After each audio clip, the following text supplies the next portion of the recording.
વય પ્રતિનિધિ દ્વારા શું તેની અંદર જે આપણે જે ખાતા ફાળવવામાં આવશે જ્યારે સિલેક્શન કરતા હોય જુદા જુદા આપણે જે સમજીએ છીએ તેની અંદર બરાબર કન્વીનર સર અને સાથે સાથે ટીચર હોય છે એને એક આખું તમારે પ્રધાન મંડળ જેમ આપણે બને છે ને તમારી ખબર થાય કારણ છે હું ધોરણ 12 અભ્યાસ કરું છું હું દેશના પદ પર ઉભી છું તો તમે મને તમારો કિંમતી વોટ આપજો અને મને વિજેતા બનાવજો.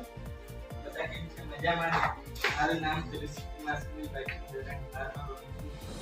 શાળા પંચાયતમાં જે તરીકે પોસ્ટ છે આપ સૌ કિંમતી વોટ આપીને મને વિજેતા બનાવશો. અમિતા ગાંધી છું ધોરણ 1 માં ભણું છું. હું શાળા પંચાયત ચૂંટણીમાં ઉપજેશ તરીકે ઉભો છું.